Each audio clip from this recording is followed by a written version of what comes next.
Alice Munro es la premio Nobel de Literatura de hace 3 añitos o 2 añitos, no recuerdo ahora mismo. Una grandísima escritora que ha cultivado sobre todo el relato corto. De eso ha sido lo que ha sido largo, no ha salido muy bien, no sé por qué. Pero bueno, ella misma decía que la vida era demasiado corta como para verla haciendo narraciones largas y en parte pues hay que darle la razón muchas veces. ¿Cómo empieza este relato de Alice Munro? Que ¿lo habíamos leído o no? O sea, ahora no, había poco. Yo no lo recuerdo, pero no. Era el escenario cuando lo Sí. No tengo ni idea. ¿Sí hay una película? O puede ser, es posible. Es bastante interesante esta película, sobre todo porque por los puntos de vista que utiliza y aunque sea un narrador omnisciente, porque es un narrador omnisciente, pero digamos que engaña bastante, ¿no? Lo que está contando. O sea, vamos a ver. ¿Cómo empieza este relato? Nos presenta a estos dos, que son pareja en el autor, ¿no? Neil Bauer y Brenda, a la que le está contando la historia. ¿Qué pasa? ¿Qué podemos ver del primer párrafo, de las primeras descripciones que nos hace de ellos, del comportamiento sobre todo, ¿no? Porque siempre dice, como decía Chekhov, es bastante más importante lo que el personaje hace que lo que piensa o lo que dice, porque lo que piensa y lo que dice muchas veces puede ser para engañar al lector simplemente, ¿no? Porque luego se puede comportar de una manera contradictoria. ¿Qué es lo que hacen estos dos? Están enrollados, efectivamente, la relación pues no me parece más que una cosa superficial, ¿no? Que no va muy allá. Le empieza a contar algo de las cartas de Victoria y entonces dice la narradora, ya nada más empezar, dice lo que Brenda ha visto de Victoria en fotografías son flores y caballos, flores que rebosan de los textos que cuelgan de las farolas antiguas, que llenan frutas y decoran parques, caballos que llevan carretadas de gente a mirar el paisaje. No he visto nada, en realidad, porque lo he visto en una fotografía, pero ya nos da un avance iba a decir del eterno femenino, ¿no? De que aparenta o tiene o aparenta, no hablamos todavía de cierta sensibilidad, ¿no? Sin embargo, Denis nos dice, todo eso es solamente vacancia turística, casi la mitad de la zona no es más que vacancia turística. En Victoria, que son las cataratas de Victoria, es vacancia turística, lo que importa es la historia que tengo que contar. ¿No? Esto ya nos tiene que poner un poco en guardia del carácter de este personaje y también del carácter de ella que lo aguanta, ¿no? Es decir, ¿qué más pasa? Empieza a hablar de High Points. High Points es como un centro comercial, una zona comercial, lo dicen así, en el que hay una cafetería. ¿Y qué pasa en esa cafetería? Una cafetería, un restaurante, una zona de una fonda, de comestibles y otra marina. ¿Qué pasa? La llevaba una señora mayor, ahora coge los indefinidos, ¿sabes? Cree que son croatas, ¿no? Sí, son europeos, no saben. ¿Qué Bonici? No, que hay un momento ahí en el que está hablando de quienes lo cogen y hay un claro desprecio por concretamente las personas que lo cogen. Cuando murió otra gente, europeos, ni polacos ni checos, sino de otro país más pequeño, de Croacia, es un país. O sea, digamos que aquí está el carácter, yo creo que son más bien canadienses estos dos, pero que este es un poco el carácter norteamericano, ¿no? De desconocimiento absoluto de todo lo que circunda el mundo que no es Estados Unidos. Esto es de Croacia, pero eso es un país, ¿no? En la Costa Dálmata pasan cosas muy interesantes, ¿no? A lo largo de la historia, pero hay que conocerlo, claro.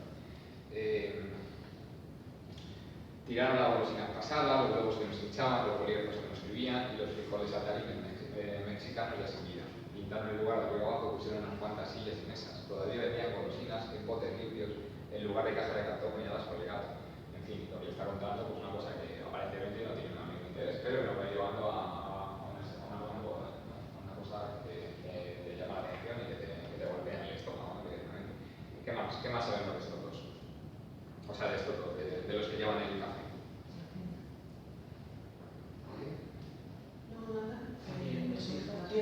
Tienen dos hijas.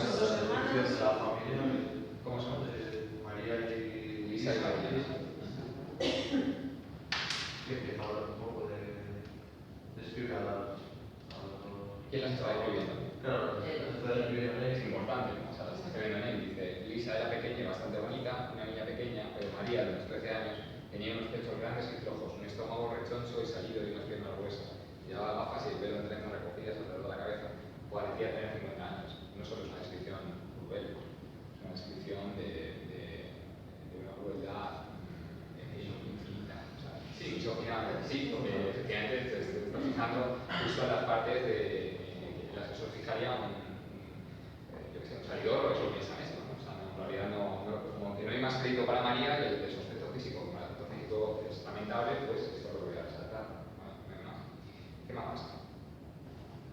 Bueno, dice Brenda y su esposo, bueno, no lo deja ahí, ¿no? Dice al principio, dice, le tenían miedo a María, o sea, digamos que va como cincelando un poquito el personaje, no cuenta demasiado y lo deja ahí, ¿no? Entonces dice que Brenda y su esposo, se mete la narradora a contar que Brenda y su esposo tienen un negocio. Brenda y Cornelius, ¿no? Se llama el esposo. ¿Qué nos cuentan de ese negocio? ¿Qué pasó? De todas formas, también con María, antes de llegar a lo de Brenda, también te manda otras amiguitas. Sí, o sea, parece el ama de cuando llega María del colegio, los padres repliegan y se meten ahí debajo de ellos. Importante. La madre tiene mucho miedo a todo el mundo, o sea, a todo lo exterior, ¿no? Efectivamente. No solo tienen miedo, sino que están delegando toda la responsabilidad paterna sobre la niña. O sea, la niña puede parecer que tenga 50 años, pero no los tiene. Obviamente es una villa en defensa, es una víctima de todo lo que va a pasar ahí, que empieza ahí, con que los padres pasan lógicamente de ella y luego va a continuar, como sabemos todos, lo que digo del otro lado. ¿Qué más pasa? O sea, nos empiezan a hablar del negocio que tienen Brenda y Cornelius, ¿no? Que tenían, que era una especie de granja, ¿no? Algo así, creo recordar. Cornelius compra una granja. Una de establo, pero en realidad es una tienda de muebles usados, ¿no? Sí. ¿Cuál que se llama eso? El establo de los muebles. Mira, el establo de muebles. ¿Por qué no funciona? ¿Por qué no funciona este negocio con tanta mano? Ya sé la descripción de la pareja, ¿no? De los muebles de la pareja. Explica Cornelius de una manera, digamos, es un hombre, pero es un hombre débil, ¿no? Habla de como un hombre débil que no se puede hacer cargo del negocio y del que tira Efectivamente. O sea, la fortaleza de Cornelius se basa más bien en torturar a Brenda cuando cree que se sale de fiesta, ¿no? O sea, digamos que estamos en una sociedad pues, también realmente patriarcal, en la que Brenda nos va dando unas pequeñas acotaciones, no Brenda, sino la narradora que está hablando por Brenda, nos va dando unas pequeñas acotaciones de Brenda como si tuviera, o ella considerara que tiene un valor muy por encima de toda esa sociedad patriarcal. Pero vamos a ir viendo poco a poco que necesita todo eso, o sea, que ella misma depende de ello, ¿no? Vamos a ver hasta qué punto. Fijaos aquí lo que dice Brenda escucha a Cornelius y piensa en Neil, ¿no? O sea, Cornelius le está contando pues, todos los rollos de la mina, de lo que hacemos aquí, lo que hacemos allá.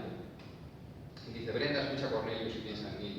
Le produce placer estar en el lugar donde Neil pasa sus días. Le gusta pensar en el ruido y en la fuerza imperturbable de esas máquinas y los hombres en las cabinas con los brazos desnudos, cómodos en aquel poder, como si supiesen de forma natural a dónde lleva todo aquel estrépito y aquel machacar rodillas, su indiferente y alegre autoridad. Le encanta el olor del trabajo en sus cuerpos, el lenguaje del trabajo que hablan, su ensimismamiento en él, que no le hagan caso. Le encanta conseguir un hombre recién salido de todo eso. Es decir, no solo la cuestión sexual, lo que están hablando aquí.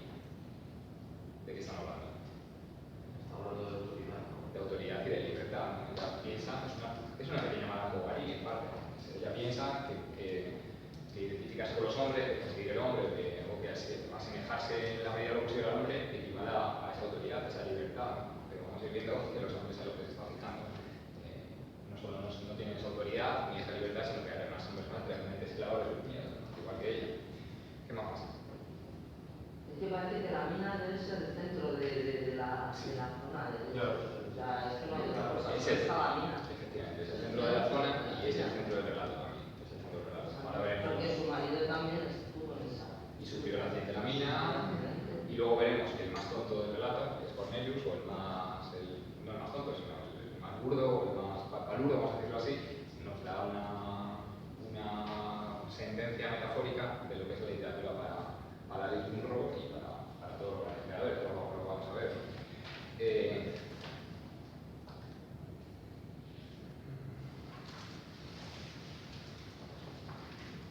Dice, no es tanto el hecho de no poder ponerse en contacto con Neil lo que le preocupa. Neil esperaría una hora aproximadamente y luego se imaginaría lo sucedido.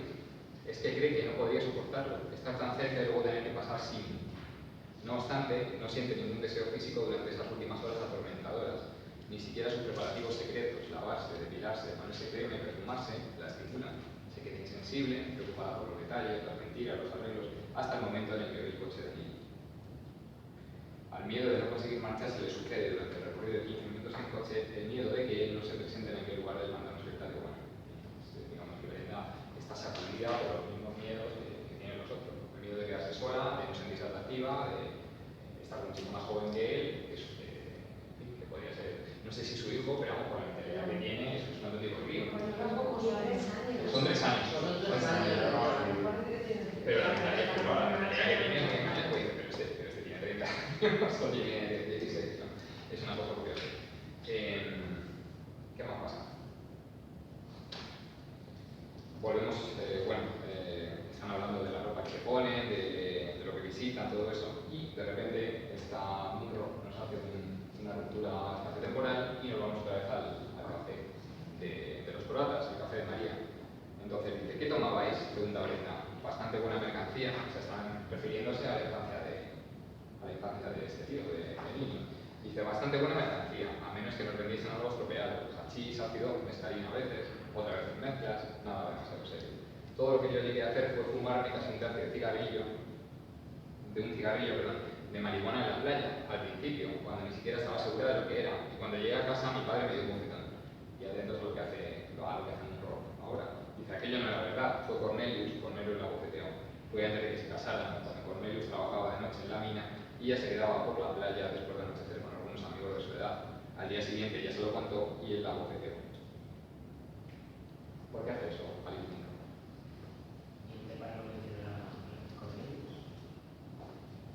Sí, porque está dando a entender cuál es la figura de Cornelius para Brenda. Es decir, el papel que representa el canto de Brenda. Ya vamos a empezar ahora, claro. ¿Quién es Cornelius para Brenda? Es su padre. Está representando la figura de autoridad del padre, un padre bastante sádico además. ¿Y quién es Neil? Neil es el hijo. O sea, Neil tiene una mentalidad tal que solo lo puede tratar como un niño pequeño. Entonces digamos que esto de la autoridad, de la libertad de los jóvenes, no sé qué, es una inclusión que se ha forjado ella, asombrosa, que no tiene nada que ver con, obviamente, con la realidad que está experimentando. Lo que hace Munro es desautorizar las imaginaciones de Brenda. En un momento dado te dice, no sigas por ahí lector, que todo esto es una patraña, ¿no? Yo no lo haría, o sea, yo no lo diré tan explícitamente, pero es premio Nobel, supongo. Yo ahí también, de verdad que ahí también me he parado un poco a pensar porque ha hecho esto, sí, pero si te das cuenta de un relato tan corto, sería muy difícil encontrar el punto en el que explicarte, porque es crucial, te tiene que decir que la bofetada se la da a él. Yo creo que si uno te lo explica, el relato pierde bastante fuerza. Entonces, es muy difícil encontrar un momento que venga al hilo para decirte que la bofetada realmente se va a dar el otro. Sí, porque el punto de vista es que es engañoso, por lo que sea omnisciente, como que digamos que ella no se quiere pringar demasiado. Entonces, esa no es la única desautorización que hace de lo que dice Brenda, hay varias, hay 2 o 3, bueno, la del perro, pero ahora que vamos a eso, hay 2 o 3 que son tremendas. O sea, que dice, sí, pero bonita, tú de qué vas, y realmente fíjate dónde te estás metiendo, cómo te estás vistiendo, ¿no? Ahora vamos a ver Mike. Sí, pero lo meto súper bien, o sea, yo lo he muy bien. Lo que pasa es que yo lo de este párrafo, además es que lo tengo señalado, lo señalé, mira que nunca señalo cuando leo, pero lo señalé a ver cómo yo lo hubiera metido. Y me parece, a ver, no es que yo sea una autoridad aquí, pero digo, qué difícil, es muy difícil volver a retomar eso y decir, la bofetada se la dio Cornelius. Pero puedes, por ejemplo, si Neil le puede decir, seguro que fue tu padre, es mucho decir de Neil, porque claro, no es un tío que vaya a profundizar. Neil no va a decir que es su padre, si dice eso ya Neil es otro Neil. Bueno, sí, es complicado, o sea, es muy complicado meter eso al lector sin decirlo explícitamente, claro.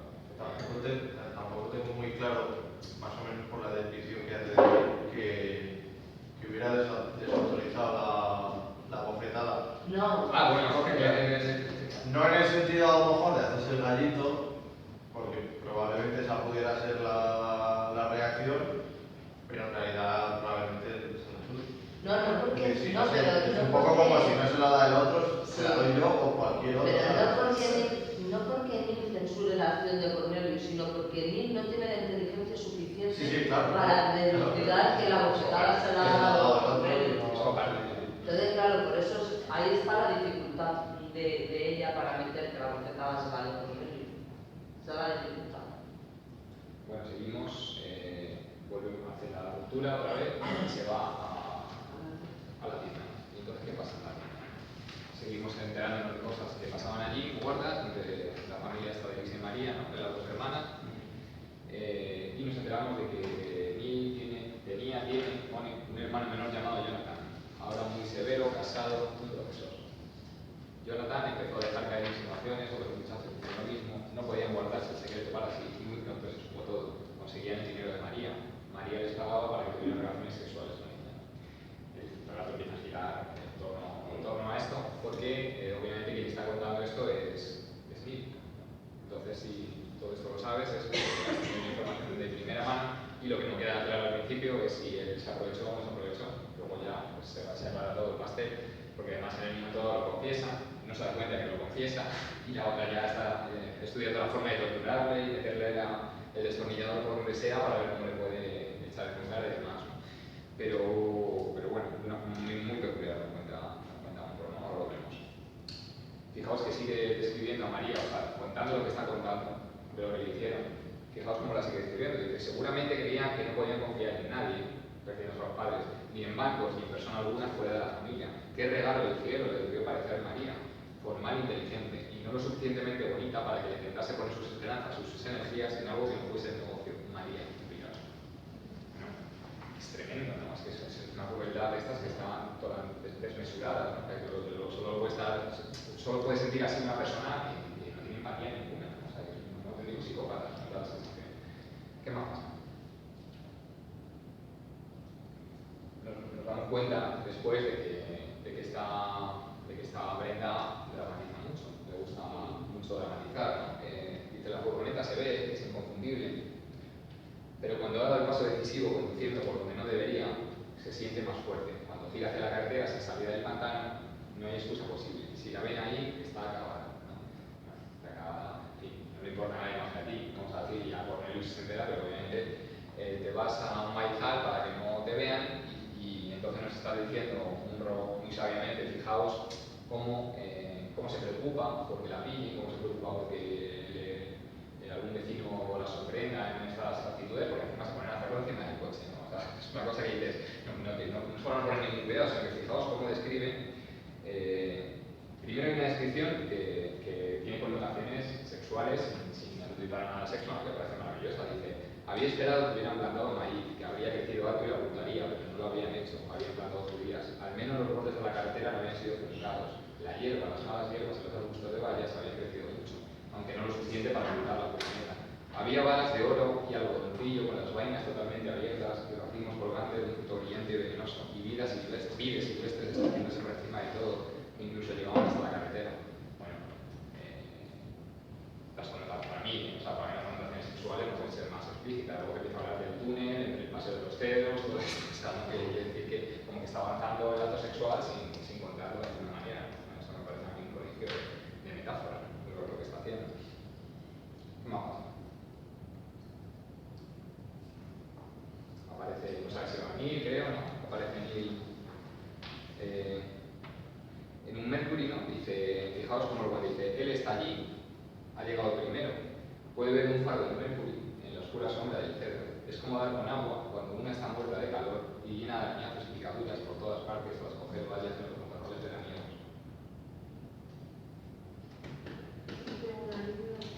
Sí, de un alivio enorme cuando lo ve, ¿no? Pero claro, fijaos, dice, puede ver un faro del Mercury, ¿no? O sea, está en el camino de los cedros, está totalmente oscuro y solo hay un faro encendido, ¿no?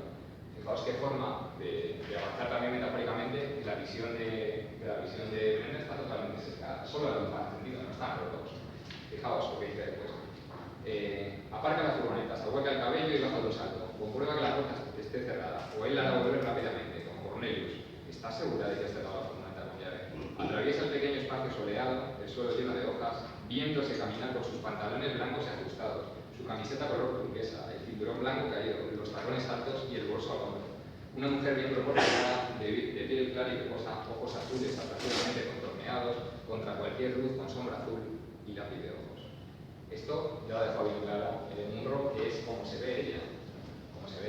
aquí la realidad es que se ha puesto pantalones blancos ajustados, una camiseta color turquesa, el cinturón blanco caído, tacones altos y bolso, para ir a un baile y tal, le hacen un club. Tremendo, ¿eh? O sea, ¿qué más veis?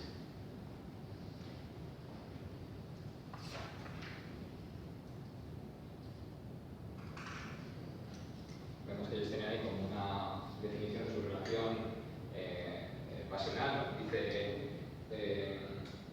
no te salgas de la carretera aquí o alguien debería poner una señal de aviso, ¿no? Porque ahí es donde estuvieron ellos, donde les pillaron, se supone, o donde estuvieron a punto de pillarles la última vez que estuvieron, ¿no? Y dice una señal histórica. Y entonces un pro remate dice, tienen una historia de pasión, del mismo modo que tienen una historia de las familias o las personas que han ido juntas a la escuela. Es decir, bueno, pues, pasamos el tiempo, pues podría pasar cualquier otro, ¿no? En fin, es de una ironía tremenda. Pasa algo, ¿no? Pasa un coche descapotable, tienen que dejarlo tal y como están, ella se esconde encima y el otro se queda en el asiento, creo, mirando al coche y dice, mira el coche, dime cómo es el coche, no sé qué. Y dice, ¿quién va en el coche? Va su hija, ¿no? Una montada con otras 3 o 4 amigas, un descapotable. Y dice, esta es su amiga, Lorna aún no conduce, dice, pero podría, tiene 16 años. Entonces, dice Mundro que Brenda está esperando que le diga algo, ¿no? Que como hombre está obligado a decir algo. Y ella piensa eso. O sea, realmente las personas que aceptan el patriarcalismo, que hacen esa distinción salvaje entre los dos géneros y dicen, los hombres son así, la mujer, ¿no? ¿Cómo era la frase? ¿Cómo se hablaba? Los hombres son de Marte, las mujeres son de Venus, ¿no? Ella está esperando que como eres hombre tiene que reaccionar de una manera determinada, que era también lo que esperaba Cornelius cuando el asunto este de la persona discapacitada, no, es que hay que matarlos porque, decía Cornelius, es que hay que matarlos porque no sirven para nada y lo que hacen es amargar a la familia, ¿no? Algo así. Cuando habla eso de Cornelius, hace algo, se explica algo que se explica aquí. Aquí está esperando eso de Nate y en el otro momento explica que además espera eso de Cornelius, pero aún sabiendo que espera eso porque tiene que ser así. Es decir, aquí no llega a explicar. ¿Te va a hacerlo? Sí, yo me tengo que ir un poquito. Bueno, no te preocupes, pero bien, ¿sigue viniendo o qué? Sí, en principio sí. ¿Tú me diste el móvil o...? ¿Qué? ¿Tú me diste tu móvil o el tuyo? Sí, pero no tengo que sacar. Ah, vale. Bueno, yo mientras siga viniendo, contento. Venga, hasta luego. Venga, hasta luego. No, pues eso, que aquí habla de que digamos que está esperando que digan lo que se espera que digan los hombres, pero en el caso de Cornelius, no sé dónde luego, cuando habla de que él mataría al chaval y tal, hace una especificación de que está esperando que lo mismo, ¿no? Que diga eso, pero que además está esperando como que Cornelius no esté pensando eso de verdad. Es decir, es como que está obligado a decirlo. Sí, como que la presión social nos obliga a comportarnos de una manera si somos hombres y otra si somos mujeres, pero la cuestión es, Cornelius es tonto y no lo sabe. Sí, bueno, tú lo sabes porque te comportas así, ¿no? O sea, que decir, es lo que te estaba diciendo entre líneas Munro todo el rato, ¿no? Dices, a ver, no tomes esa apariencia de superioridad con respecto a los hombres porque eres tú la que se está dando la cancha para que se comporten así, ¿no? Bueno, ¿qué más? La historia de pasión, empiezan a hablar, empiezan a hablar como hablan de la hija porque no es una recta, o sea, no dice nada que meterse en eso. Que la hija la había engañado porque le había dicho que se iba a otro sitio en vez de... Sí. Hay un poco de ciclo, ¿no? De estar viendo que en realidad lo que está haciendo que ella, lo que está haciendo la madre es lo que está haciendo la hija, ¿no? Es un ciclo, efectivamente, y de hecho está viendo el pasado. O sea, probablemente ella estaba en un coche parecido hace 20 años. De hecho es justo lo que dice, pero ni siquiera cuando justo lo que hablábamos de la bofetada, de cuando le da la bofetada, porque es como Carolina y tal. Sí. En realidad está hablando de un momento en el que justo antes de casarse, aunque Cornelius ya está ahí y es el que le da la bofetada, especifica que es antes de casarse. Es decir, ni siquiera han firmado ese papel, Sí, claro. que se supone que le da Que le da derecho y para tal, tratarla. pero el otro ya tiene la autoridad porque ella se la ha cedido. Efectivamente. Bueno, volvemos otra vez a lo de María, volvemos al centro este de Five Points, ¿no? Y vamos María, da un billete de dólares, a mí también, María da un billete de dólares, vamos María, 20 María, 20, vamos desde Pau, María, venga ya, esto lo está haciendo también. Ya puede quedar una duda de que él ha sido uno de los que se ha aprovechado también de ella. Todas las cosas en Dice, los muchachos mayores que han sabido por sus hermanos menores lo que está pasando se acercan a ella a la casa registrada y dicen, y yo, María, tú también me conoces, vamos, María, ¿qué te parece si yo te dice? Esos chicos nunca van al cobertizo con ella, creía ella que lo harían, ni siquiera se lo prometían nunca, solo le pidieron dinero. Me conoces desde hace mucho, María. No soy también amigo tuyo, María, nadie es amigo de María. Eso entendemos que es un problema que sale del discurso de allí y te dice lo que se sabe, ¿no? María, en fin, que uno dice que se llena de odio, empieza a ser irascible, como es lógico, empieza a actuar de una manera silenciosa, pierde todo el recato, digamos, le regala los ahorros de la familia Aunque no entiendes por qué lo hizo. pues porque está herida, porque es una víctima, porque está aprovechando contra ella, porque ve que los padres... Pero se aprovecha porque ella lo ha dejado que se aproveche, ¿no? Sí, pero es una herida. O sea, que decir, no sabe lo que está haciendo. Simplemente quiere divertirse y quiere... Y ya lo que quiere es deshogarse un poco de la vida que lleva. Entonces, cuando los adultos se comportan como críos, que es lo que están haciendo justamente los padres, y la están victimizando a la fuerza porque no se preocupan por ella como es niño, pues los críos se empiezan a comportar como adultos, hacen cosas raras, hacen cosas perversas. Entonces, arruina por completo a la familia, pero lo increíble es que los padres ni se dan cuenta. Están ahí como pan y manuela, ¿no? Sí, venga, yo con los pollos y tú friegas el suelo y tal, y que se encarga ella de todo. Pero sí es una niña. Bueno. Ella va dándole dinero porque está en la fiada de que lo que no quiere que se enteren sus padres de la Pero realidad. dice que lo mismo, bueno, ya llegaron, pero que lo mismo puede llegar a hacerlo cobrando Claro. en vez de pagar a ella. Si lo dice, lo dirá irónicamente. Que no se sabe cómo acabó María. Eso. Y al final, claro, O sea, que sí, que ha tenido que prostituirse para poder salir adelante. Bueno, es increíble, o sea, es increíble. Es una persona que tiene que pagar para que abusen de ella, o sea, directamente, y cuando ya se cansan de abusar de ella, le hacen chantaje. ¿No? O sea, es increíble lo que está contando aquí. Entonces, volvemos otra vez a la situación de Nicky y de Brenda. En un momento dado ya las dos situaciones las dos perspectivas confluyen en una. Entonces se trae lo de María y el hate point, se lo trae a la relación de todos los de Brenda. Y ahí es cuando estalla toda la diferencia que tiene. Nos cuenta que la tierra tienda, perdón, que la tienda cierra. Dime, Francisco. Y que Brenda visita a Neil en una roulotte, ¿no? Va a verlo en una roulotte y fijaos con qué mordacidad está contado esto. Dice, a ella le gusta la caravana, la manera en que en ella nada se ha hecho para que parezca equilibrado permanente. Las cosas puestas donde sea que convengan, sin cortinas ni magnifitos individuales, ni siquiera un salero de pimentero, solo el paquete de sal y el pote de pimienta, tal como vienen de la tienda. Le encanta ver la cama en mí, mal hecha, con una tosca manta escocesa y una almohada plana, y una cama de matrimonio y una cama de enfermo, y de comodidad y de complicación. La cama de su lujuria y de su sueño, igualmente agotadores y extraídos. Le gusta la vida del cuerpo de él, tan seguro de sus derechos. Quiere órdenes de él, nunca peticiones. Quiere ser su territorio. Bueno, es tremendo, ¿no? Es tremendo. Y además lo que está diciendo esto es un saco, un sumidero de podredumbre, de desperdicios, o sea, el tío compra el salpimentero y lo tiene, o sea, le quita el plástico por utilizarlo, pero lo tiene igual que o sea, ¿no? Y se ha molestado a limpiar, no se va a ver, ¿no? Y levanta, pues, increíble, ¿no? Y entonces, fijaos como dice Munro, ¿no? O sea, es un choteo tremendo el que muestra aquí ella. Dice, es solo en el cuarto de baño donde la suciedad le molesta un poco, como la suciedad de cualquier otra persona. Y le gustaría que hubiesen hecho un trabajo mejor a limpiar el inodoro y el lavabo, ¿no? O sea, que no lo han limpiado en semanas o que te pasa de todo. Es muy fuerte, ¿verdad? Y también es como venía de la tienda.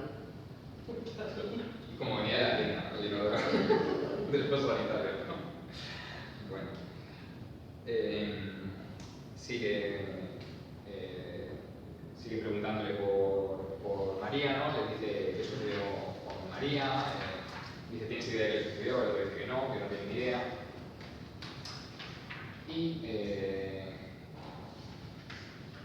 dice de mí lo que comentaba Inés o Conchi, no sé quién ha sido, dice, quizá tenga tipos que le paguen en lugar de ser al revés, ¿no? O sea, como la única opción que tiene esta persona pues es que le empiecen a pagar a ella, ¿no? No vale para otra cosa, ¿no?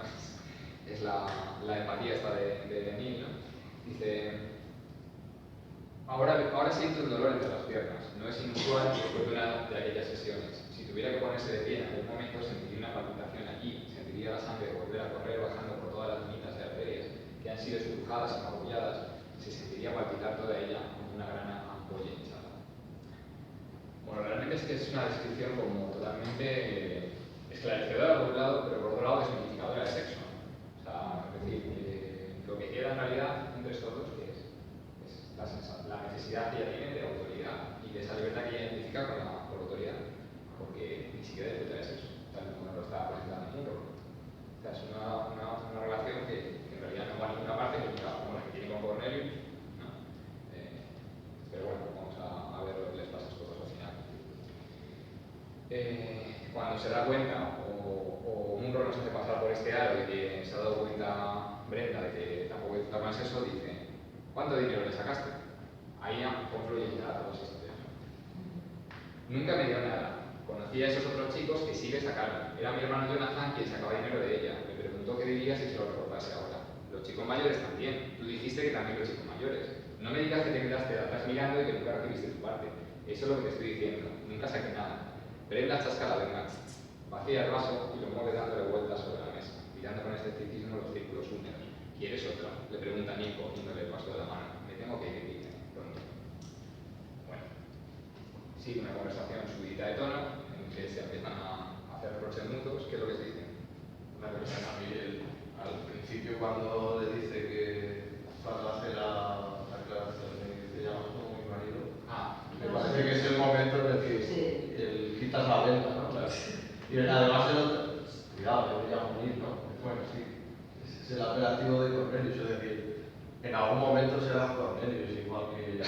Que el otro, ¿no? Bueno, de hecho, el aspecto físico de él solo lo sabemos al final, ¿no? O sea, me parece mucho más joven que ella, por lo que es, pero realmente es un aspecto, como decía siempre Joyce, es un aspecto estragado, ¿no? Es el aspecto físico de la persona que no tiene brillo propio, ¿no? O sea, que su brillo se reduce a lo físico se marchitan siempre en algún momento, claro, es inevitable.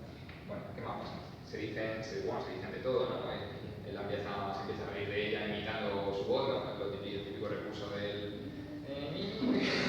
cuando no tienes nada que argumentar racionalmente, pues la piña la mentira y tú fuiste el primer proxeneta que se aprovechó, o sea, que se sacó dinero de una niña por eso, ¿no? por falta de escrúpulos, pues entonces el otro empieza y saque este dinero, María, no sé qué, como si esto fuera un juego, bueno, cuando en realidad está confesando pues cosas gravísimas. Pero bueno, me parece que no son tan graves, ¿no? Pero ¿cómo acaba el relato? ¿Qué más pasa?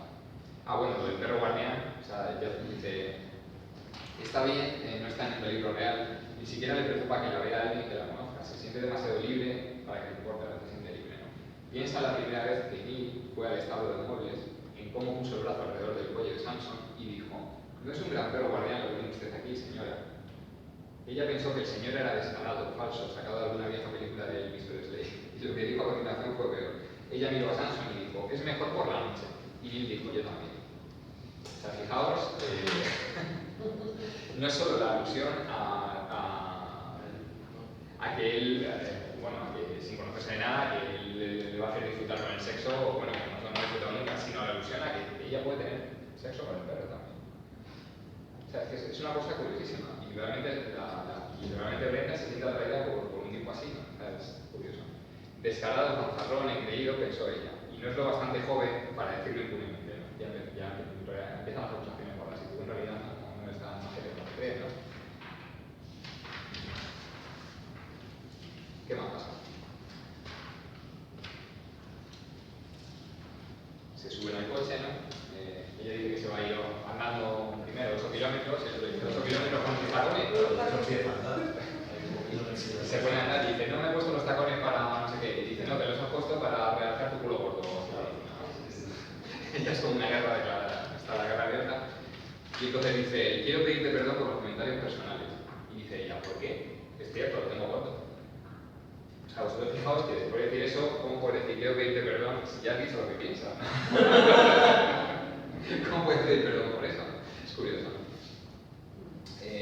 Luego viene el tema de sacar el tema de Cornelius y bueno, pues, diciendo eso, que si tienes a un niño que no está bien o que está retrasado, pues que hay que deshacerse de ello porque es una carga para la familia. Y dice Brenda tuvieron una terrible pelea acerca de eso, pero durante todo el rato en que estuvieron discutiendo y peleando, Brenda pensaba que Cornelius no haría eso realmente, sino que era algo que tenía que decir que haría. A ella tenía que insistirle en que lo haría. Y eso hizo que se enfadase mucho más con él. De lo que se habría enfadado si hubiera creído que estaba siendo total y brutalmente sincero. Quería que ella discutiera con él por aquello, quería que ella protestara, se horrorizara. ¿Y por qué? Los hombres querían que una hiciera espamientos por deshacerse de beber vegetales, por tomar drogas, por conducir un coche como un loco. ¿Y por qué? Para poder pavonearse con su maldad cruel y fanfarrona frente a la bondad abocada y ambivalada de Dios. Para poder finalmente ceder ante ti durmiendo y no tener que ser tan malo ni tan desconsiderado nunca más. El problema es que no se harta. El problema es que sigue dependiendo de esta gente. ¿Por qué? Pues porque son así. Porque son gente que no tiene escrúpulos ni empatía ninguna. Pero ¿por qué? Sobre todo porque tú lo estás consintiendo. Y te puedes hartar, como dice, no se hartaba de eso, pero sigue con él. O sea, al final vuelves a subir al coche y volvemos a dejar lo mismo. Fijaos en lo que dice Cornelius, que es lo que decía yo del arte de la narración de mundo.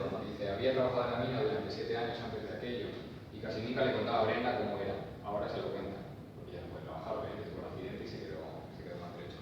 Dice, ahora se lo cuenta. Es un mundo propio, dice. Cavernas y pilares, kilómetros debajo del lago. Si te metes en un pasadizo donde no hay máquinas que iluminen las paredes grises y el aire polvoriento de sal y apagas la linterna del casco, puedes descubrir cómo es la oscuridad real, la oscuridad de las personas sobre la superficie de la tierra que nunca llegan a ver.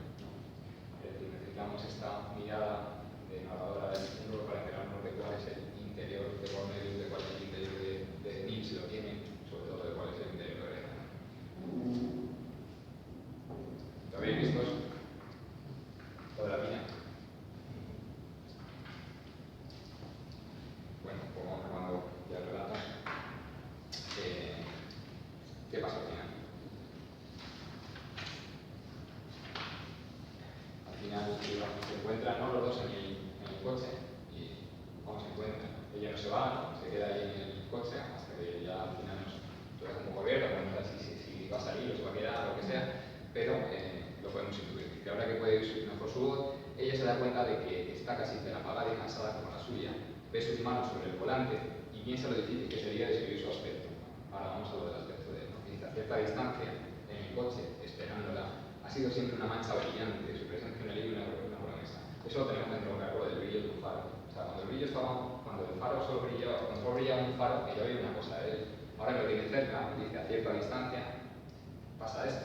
Pero dice, de cerca ha sido algunas zonas sueltas, piel sedosa endurecida, cabello fuerte, muchos precipitados, colores que son únicos o compartidos con otros hombres, pero principalmente una energía, una cualidad de su ser, que ella puede ver en sus dedos rudos y cortos o la bronceada curva de su frente. E incluso llamarlo energía no es exacto, es más como su savia que sube de las raíces, diáfana y en movimiento, y la llena hasta estallar. Eso es lo que se ha puesto a seguir, la savia, la corriente bajo la piel, como si eso fuera la única cosa verdadera. Tremendo lo que está diciendo. ¿Qué más? Dice, si ella se volviese ahora, ¿no? Ahora, ahí estamos en lo que piensa Brenda, en lo que está viendo Brenda. Y ahora va la narradora y nos dice lo que ve. Dice, si ella se volviese ahora, le vería como lo que es, la frente reducida y curva, el borde del pelo rizado y castaño que retrocede, ¿no?, de entradas, cejas espesas con unos cuantos pelos grises, ojos hundidos de color claro y una boca que se deleita en sí misma, bastante resentida y orgullosa. Un hombre juvenil que comienza a envejecer, aunque él todavía se siente ligero y bravo por encima de ella, después de la muerte de Cornelius acomodándose posesivamente como una tonelada de mantas. Brenda experimenta entonces una responsabilidad. Va a sentir lo mismo por este. Es decir, sale del padre, que es Cornelius, va a cuidar al hijo. Esa responsabilidad que siente es hacer lo que es mi hijo. Bueno, pues Brenda no parece que vaya a salir de aquí. Ni da la vuelta completa con el coche, lo deja listo para volver, a ella le toca bajar y se la furgoneta. Él levanta la mano del volante con el motor en marcha, dobla los dedos y luego coge fuerte el volante de nuevo, lo bastante fuerte pensarías para convertirlo en culpa. ¿Por qué? No te bajes todavía, le dice, no salgas del coche. Ella ni siquiera ha puesto una mano en la puerta, no ha hecho ningún movimiento para marcharse, no sabe lo que está sucediendo. Quizá necesitaría la experiencia de muchas peleas de casados para saber que lo que uno cree y por un momento espera que es el final absoluto puede ser solamente el comienzo de una nueva batalla. Bueno, ¿qué os parece? Eso es lo que yo me refería cuando hablaba de los ciclos, ¿no? Es decir, ha entrado en por lo menos la impresión que me da a mí es de que en ese momento él y Cornelius son la misma cosa. Sí. Incluso que en algunos momentos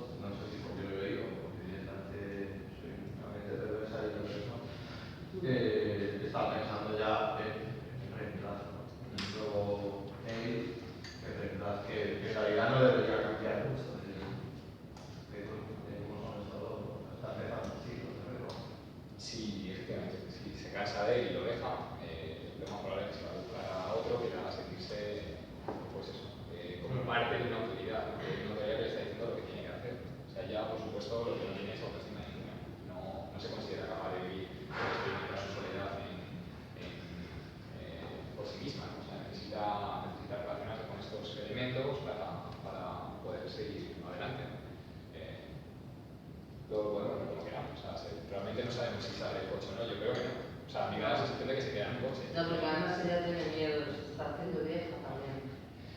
Si lo está viendo Es también. la frase final, Claro. la que ella dice. Piensa que hasta ahora es fácil. Ya no. Para ella ha perdido algo de su resplandor, quizá no lo recupere. Probablemente le sucede lo mismo a él con ella también siente lo mismo. Si piensa que hasta ahora fue fácil. Pero lo otro también tiene sentido, en el sentido que es un ciclo, claro, sabe que Sí, el sí. ciclo se va renovando y bueno, pues el problema es que cada vez si se busca otro igual de joven que él o más joven incluso que él, pues las diferencias cantarán mucho más todavía, ¿no? Y cada vez se... Voy a acabar con él, pero volver a empezar.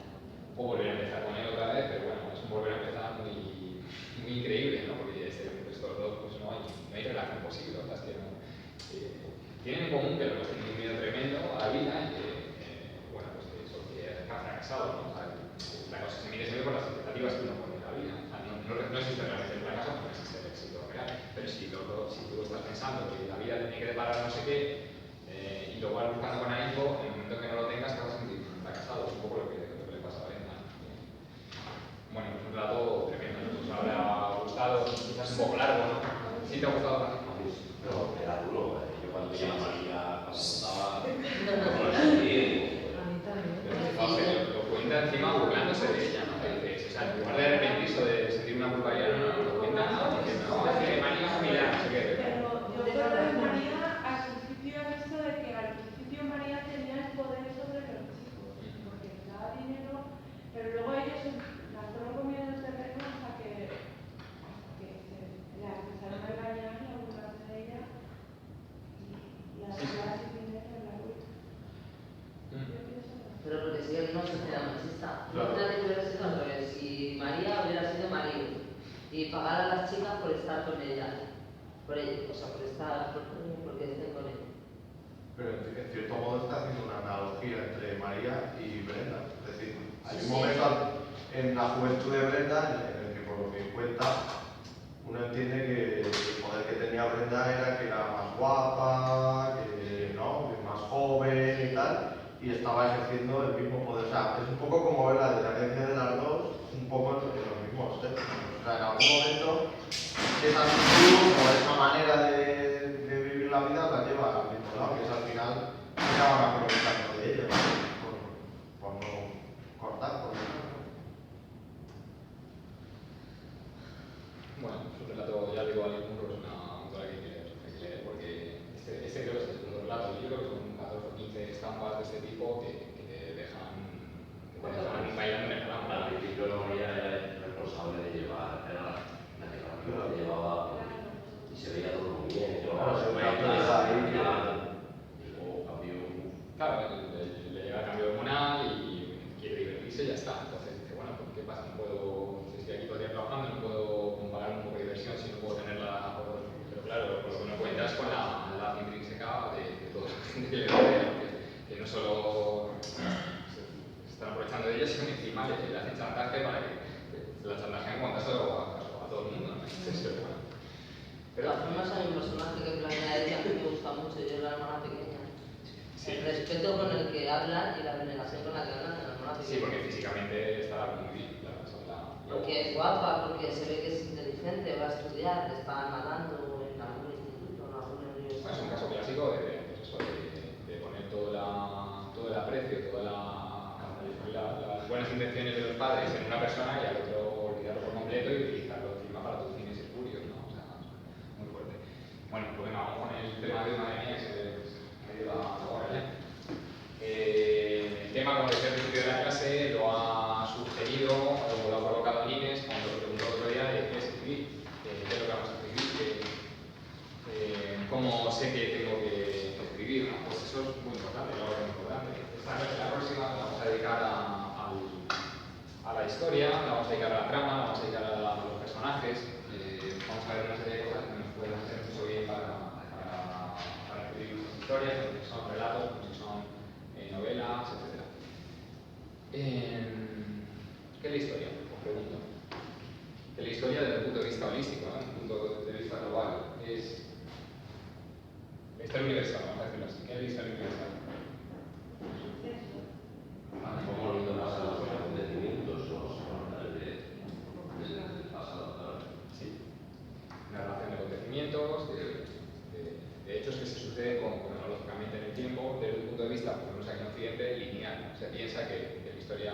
principio, acaba en otro y va hacia un lugar determinado. Si hablamos de literatura, ¿cuál sería la historia de la literatura? ¿Cuál es la historia de la literatura? El argumento. El argumento sería la historia de la literatura. Lo que pasa, lo que sucede cronológicamente o no, es el argumento de la literatura. Esa sinopsis de lo que es la obra, de lo que son las categorías sustanciales, los personajes, de lo que es la acción narrativa, de lo que es la estructura, de lo que es la trama, todo eso es el argumento de la historia. ¿Qué nos diferencia la historia, tal y como la cuentan los historiadores, la historia universal de la historia de la literatura? ¿Qué nos diferencia eso del argumento? ¿Qué pensáis que lo puede diferenciar? Joaquín lo sabe. En principio las maneras, pero tampoco estoy seguro. Es decir, al final la historia que nos cuentan no deja de ser, puede tirar de como más tecnicismo, pero no deja de ser inventada en nuestro caso, por lo menos está así usado. ¿Qué pretensión tiene la historia, tal y como la cuentan los historiadores? La verdad. Tiene pretensión de verdad, de objetividad.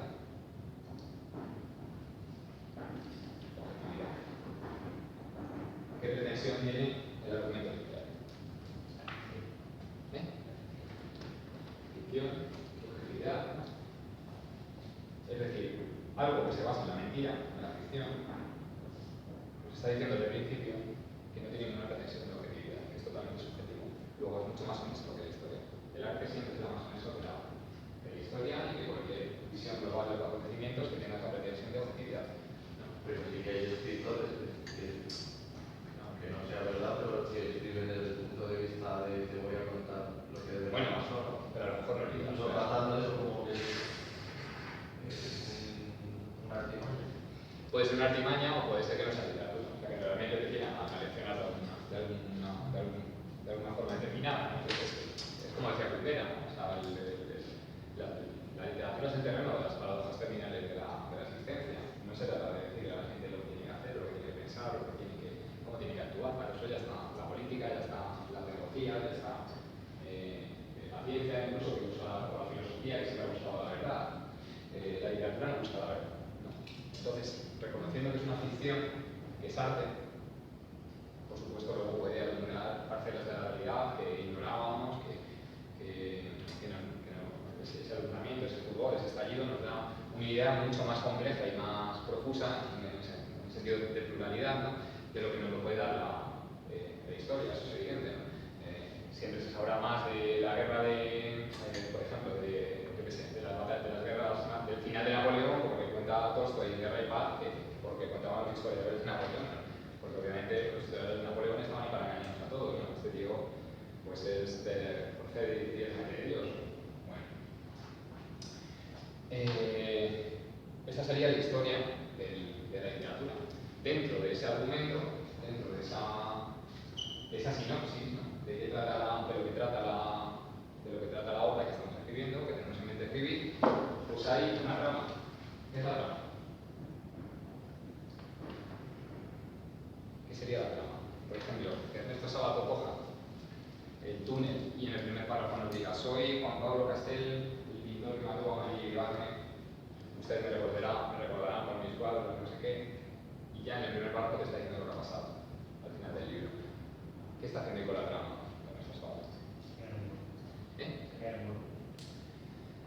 En realidad lo que está haciendo es destruir la tensión, ¿no? O sea, la trama está ahí por una razón, que es aniquilar la tensión, incrementarla o destruirla, o equilibrarla si es demasiada la que hay, ¿no? Entonces lo que está haciendo Sábato ahí es decirte el final del libro ya en la primera página. Pero ¿qué pasa? Que Sábato es muy listo y luego empieza a hacer confluir un montón de tensiones más para mantener al lector enganchado. La trama sería el orden en el que el autor o la autora deciden situar los acontecimientos, todo lo que sucede en la novela, a fin de eso, de incrementar la tensión, de equilibrarla, de destruirla. Eso es la trama, ni más ni menos. ¿Lo entendemos? O si tenéis alguna pregunta, hacedmela, ¿eh? Pero vamos a hablar un bloque.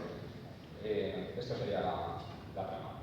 Los tipos de historias que nos podemos encontrar en los libros, en los relatos, en las novelas, en los poemas, no son muchos, no hay mucha variedad, ¿no? Hay un estudio muy curioso no recuerdo si era de la gramática de la fantasía, se me olvidó el nombre.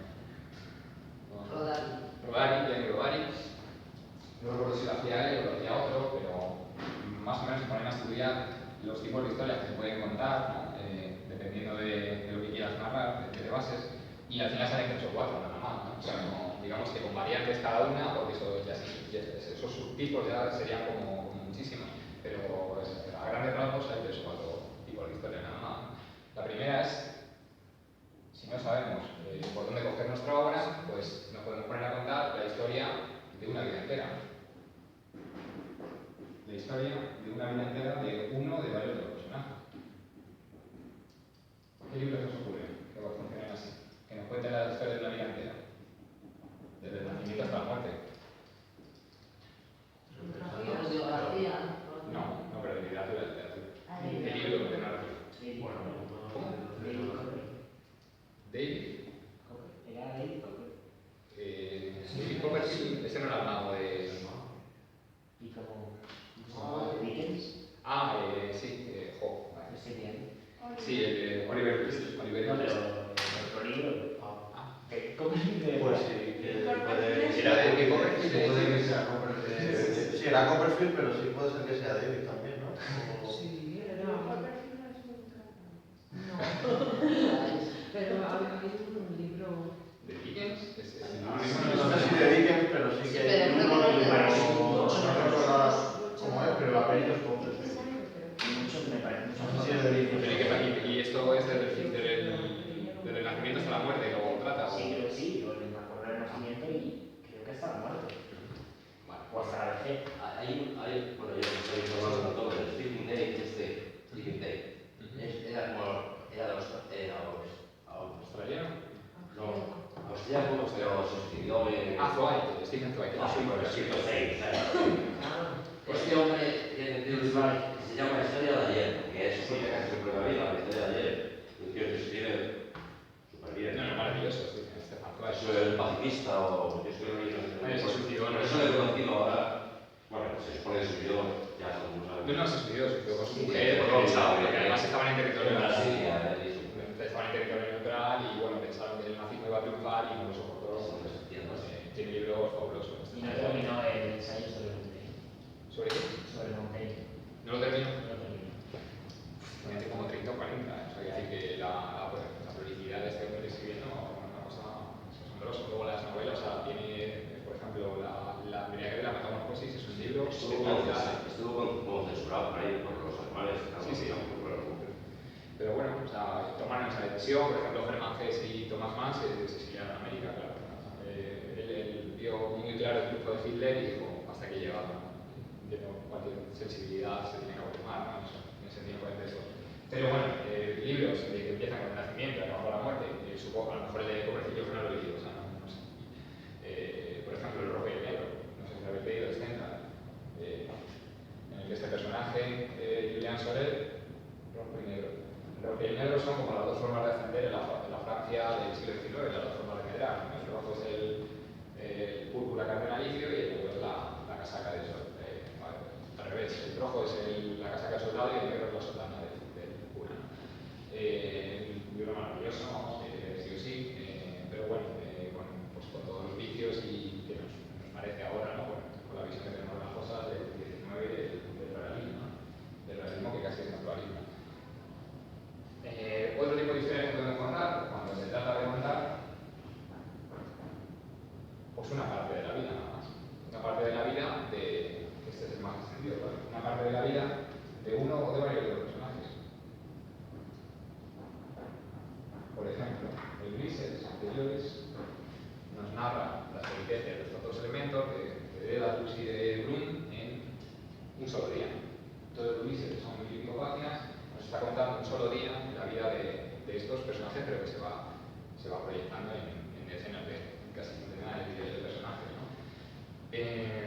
Solo nos narra un día la vida de estos personajes, nos narra el 16 de junio de 1904, creo que era. De 1904, ¿no? Un momentito, que había un personaje, fijaos qué libros sale de ahí, ¿no? El Quijote también nos narra un momento de la vida del personaje. Se me ha ocurrido por tu redacción. Alonso Quijano, tanto la primera y la segunda parte, ya no lo encontramos mayor, cuando le da el acceso iba a decir de justicia, no es eso, ¿no? El acceso de imaginación, ¿no? Que le ataca, debido a sus lecturas de los libros caballerescos, es cuando empieza y acaba con su muerte. O sea, ya lo coge Cervantes cuando es muy mayor y solo unos años después muere en la segunda parte, ¿no? Es decir, es una parte representativa de la vida de este hombre, de Alonso Quijano, es Don Quijote. Otra posibilidad que nos da para narrar historias sería una crisis, ¿no? Una crisis en el sentido etimológico de la palabra. ¿Qué significa crisis en griego? Denis lo tiene que saber. ¿No tenéis en griego? Pues pensaba que por eso te pregunto siempre. Vale. Cambio significa cambio, ¿no? La crisis que siempre nos la presenta como una cosa terrorífica, no sé qué, pues la crisis en griego, siguiendo el Joan Corminas del etimológico, pues significa cambio. Momento de crisis. En el Ulises hay una crisis evidente en varios de los personajes. En Alonso Quijano también se da algún momento de crisis. En el libro de Quijote. Yo qué sé, hay miles de libros. En realidad en todos los libros hay una crisis, hay un cambio. Por ejemplo, estoy hablando ahora de Verano 42. ¿Habéis leído Verano 42 de Herman Rocher? Que hay una película muy famosa de Robert Mulligan. ¿No habéis visto Verano 42? ¿No suena? ¿No habéis visto bien? ¿No te suena esta película? Está muy callada, por cierto. Porque como soy de barrio, digamos que se narra las peripecias de unos jovencitos, de uno que se llama Hermi y otro que se llama Oski, no recuerdo qué más. En el momento en que son adolescentes, conocen el sexo, ese verano 42, que es además cuando entra Estados Unidos en la guerra, porque Japón bombardea Pearl Harbor y todo ese rollo. Y digamos que es el tránsito, se cuenta el tránsito de la adolescencia a la madurez. O sea, es en ese momento que se está centrando el libro, pues nos está contando el paso, justo en ese instante, de la adolescencia a la madurez. Bueno, pues hay millones de libros, ¿no? Es que yo ahora mismo no recuerdo un libro en el que no haya una crisis, un cambio. Por ejemplo, hay libros larguísimos de crisis larguísimas, además. La Gota de Cristóbal, ¿habéis oído algo? De Gran Cuaderno, ¿suena? Pues tiene libros que están basados en la crisis de entreguerras, con el cambio que se produce en las sociedades industriales, que de repente reciben la conflagración, ¿no? La Segunda Guerra Mundial, y entonces las familias se dividen, desaparecen, algunos se los llevan, otros los venden a un campo de concentración, etcétera. Y entonces, y hace un libro son 3 libros juntos en uno, son una trilogía, en el que nos cuenta la vida de 2 gemelos que se conocen, o sea, desde que son niños hasta que muere uno de ellos o algo así, que recordar porque hay mucho otro de ellos. Pero vamos viendo ese cambio que está produciendo en ellos a través de los acontecimientos de la Europa esta entre guerras, pues lo vamos viendo y cuando ya llega la guerra, pues la crisis ya muy bien proyectada, ¿no? de todas formas, yo ahí tengo una duda, porque se supone que todo esto ya tiene que comenzar, ¿no?, en un cambio, que es lo que va a motivar el relato, ¿no? O sea, si no, bueno, al final estás haciendo una redacción. Puede producirse al final o puede no producirse, como en el caso de Brenda. En el caso de Brenda es especialmente frustrante porque Munro nos está anunciando que ella en parte se da cuenta al final, pero no va a cambiar. No va a cambiar. O sea, el cambio no tiene por qué darse en realidad. Pero es importante. Ahora vamos a ver, en el poquito tiempo que, bueno, ya tenemos que ver a cabo y media, pero bueno, en el poquito tiempo que nos queda vamos a ver que tiene que haber plot points, ¿no? Que tiene que haber puntos de la trama. Que sean catalizadores de la acción y que nos lleven precisamente a ese crisis, ese cambio. Pero esto siempre desde el punto de vista técnico norteamericano, de los guiones, del cine. Bueno, pero eso también más cinematográfico, sí, ¿no? Claro, sí, porque si tú un relato como este lo pones en el cine, no van a ver. No, lo vamos a hacer. De hecho, esta clase, la siguiente, la vamos a tomar desde el punto de vista bastante cinematográfico. Ahora veis el ejercicio que tenéis que hacer y todo esto, ¿no? Todo se lo veis a Inés por el comentario que hizo de que yo quiero saber lo que hay que escribir, ¿no? Bueno, pues ahora os voy a dar bueno, lo otro que nos interesa de los tipos de historia puede ser la historia que está basada, porque tiene el elemento neurálgico en los temas que tratan, en los temas que están dentro de la novela. No en el tema en sí, porque como sabemos, o deberíamos saber si hemos venido en otros años, como decía Cortázar, no existen temas significativos o insignificantes, sino que lo que existe es una alianza misteriosa y compleja entre el autor y la obra que ha elegido, ¿no? El tema que ha elegido. Pero lo que sí decía Cortázar es que el gran tema o la gran historia, ¿no? La gran historia es aquella que partiendo de lo individual llega siempre a un aspecto universal del ser humano, un aspecto genérico del ser humano que nos interesa conocer, ¿no? Alberto Moravia, que es un grandísimo novelista italiano, de la Romana y los cada día tengo menos memoria, no me acuerdo. Los impresentables eran, los insensibles, o algo así, no me acuerdo, buenísimo libro. Alberto Moravia decía que lo importante no es tanto lo que dicen los personajes y muchas veces ni siquiera lo que hacen, sino bueno, sí lo que hacen. Dice que lo importante son las reacciones a lo que está pasando en la novela, ¿no? Las reacciones de los propios personajes a lo que el autor les está haciendo pasar. Eso es lo que hace el tema de la novela. ¿Por qué? Porque los temas de la novela no son más el trasfondo ideológico del autor, que en el buen novelista, decía Alberto Moravia, se entremezclan y ahí están de lo que quiere explicar el autor. Si tenemos en el libro esa información, si no nos tenemos que ir a ver una película o no nos tenemos que ir a leer libros de ensayo sobre ese autor para entender lo que se está diciendo, el libro es muy bueno. Si nos tenemos que ir a buscar otras cosas, como pasó con la película de Godard, ¿no? Ves la película de Godard y luego tienes que poner a leer el libro de Godard a ver qué está diciendo el señor, ¿no? Bueno, es que Godard es muy sutil.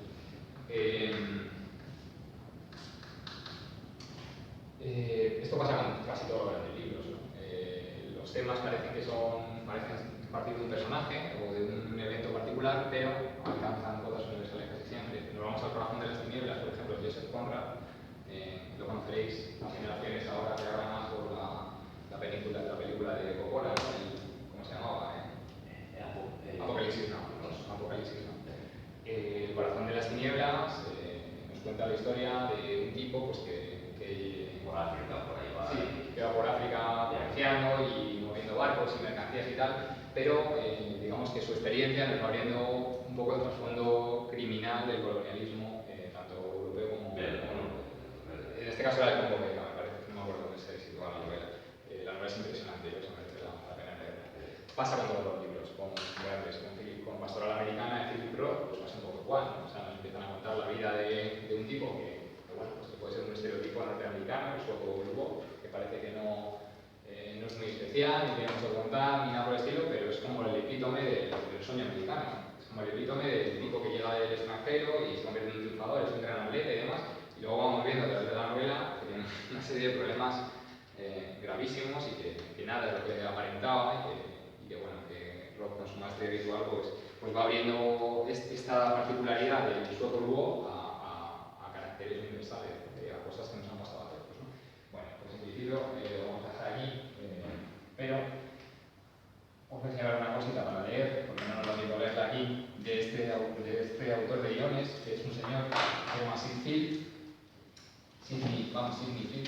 pero bueno, se abrevi así, Sidney Field, que ha hecho muchísimos guiones muy interesantes. Salía en algún episodio de Seinfeld, por cierto, que lo he visto cuando va a Seinfeld a citar a un anciano, que se meten en una asociación para ir a contarles cuentos a los ancianos, para divertirles un poco y eso. Entonces se va a la casa de Phil, se toca con él. Bueno, ya luego. Sí. Bueno. Entonces, he tenido un problema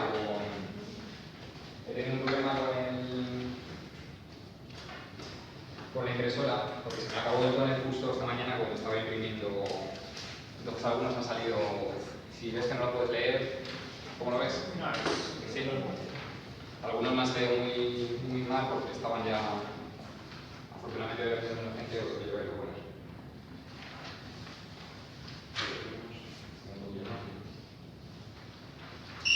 Esto es lo que hizo este señor Sidney a la hora de escribir los guiones, ¿no? Él lo toca en varios puntos, por supuesto el libro larguísimo seleccionado por lo que se refiere al tema, a la estructura del guión y los personajes. Siempre. ¿Esto qué es? ¿Un libro? Sí, es el manual del guionista, el manual del guionista. ¿Se ve muy mal?